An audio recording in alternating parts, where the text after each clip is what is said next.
নমস্কার বন্ধুরা, তিয়াশাস রেসিপিতে সকলকে স্বাগত জানাই।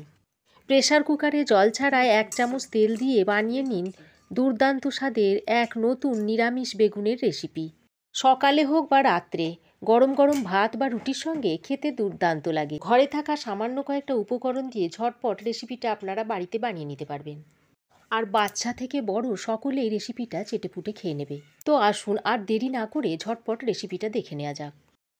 দুর্দান্ত স্বাদের নিরামিষ বেগুনের রেসিপিটা বানানোর জন্য এখানে আমি একটা বেগুন নিয়েছি।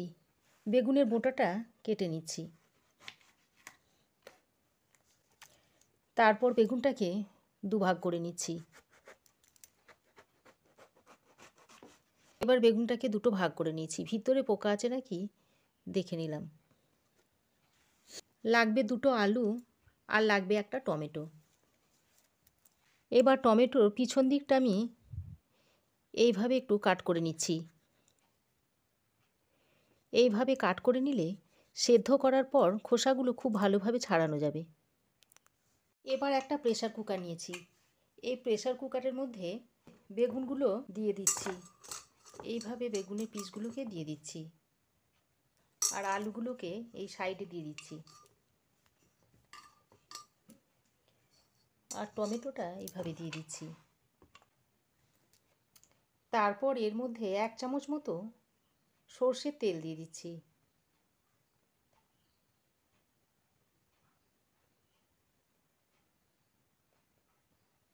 এবার আমি এটাকে জল ছাড়াই ঢাকা দিয়ে দুটো সিটি দিয়ে নেব। এখানে একটা বাটিতে নিয়ে নিচ্ছি 1 চামচ কালো ও হলুদ সর্ষে, সঙ্গে একটা কাঁচা লঙ্কা দিয়ে দিচ্ছি। তারপরে এর মধ্যে অল্প একটু নুন দিয়ে এটাকে শিলে বেটে নেব। দুটো সিটি দিয়ে নেওয়ার পর প্রেসার কুকারের ঢাকনাটা আমি খুলে নিচ্ছি। আর দেখুন সব কিছু ভালোভাবে সেদ্ধ হয়ে গেছে। এবার আমি টমেটোর খোসাটাকে এভাবে ছাড়িয়ে নিচ্ছি।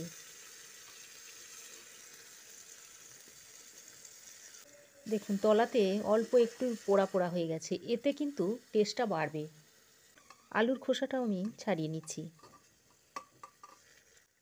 আলুগুলো একটু ছোট দেখে দেওয়ার চেষ্টা করবেন, কারণ ছোট আলু তাড়াতাড়ি সেদ্ধ হয়ে যায়।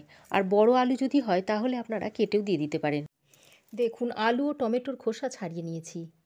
আর বেগুনটা যেহেতু সরাসরি পোড়ায়নি, তাই বেগুনের খোসাটা আমি আর ছাড়াচ্ছি না। এবার আমি একটা ম্যাশারের সাহায্যে সব কিছুকে এইভাবে ম্যাশ করে নিচ্ছি। দেখুন আলু, টমেটো, বেগুন খুব ভালোভাবে ম্যাশ করে নিয়েছি।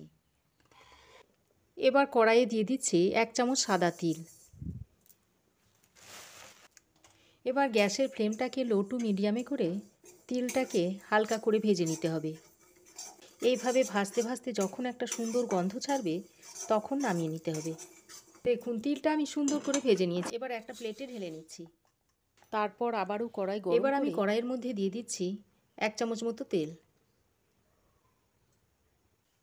এবার আমি এই গরম তেলের মধ্যে দুটো শুকনো লঙ্কা ভেজে তুলে নেব। লঙ্কাটা ভেজে নিয়েছি, এবার তুলে নিচ্ছি। এবার আমি ওই তেলের মধ্যে দিয়ে দিচ্ছি 1/2 চামচ কালো জিরে। কালো জিরেটা ফুটে উঠলে এবার এর মধ্যে ম্যাশ করে রাখা বেগুন, আলু ও টমেটোটা দিয়ে দিচ্ছি।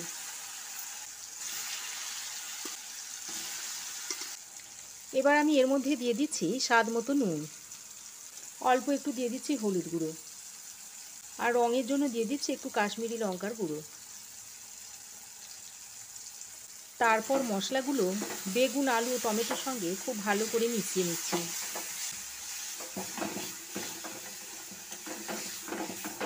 তারপর প্রেসার কুকারটা ধুয়ে একটু জল দিয়ে দিচ্ছি। জলটা দিয়ে সব কিছু ভালো করে মিশিয়ে নিচ্ছি।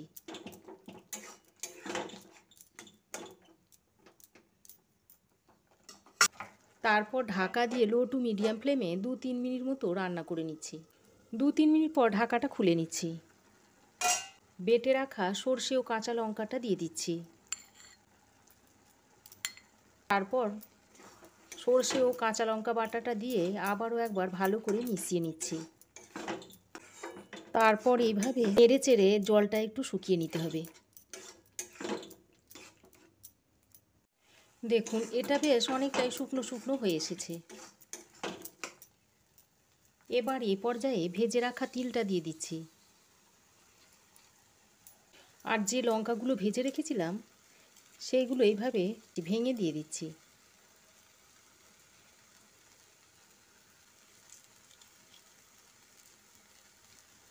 তারপর আবারও নেড়ে চেড়ে ভালো করে মিশিয়ে নিচ্ছি।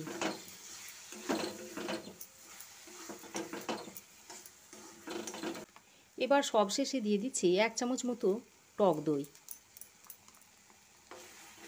আর স্বাদের ব্যালেন্সের জন্য দিয়ে দিচ্ছি একটু চিনি।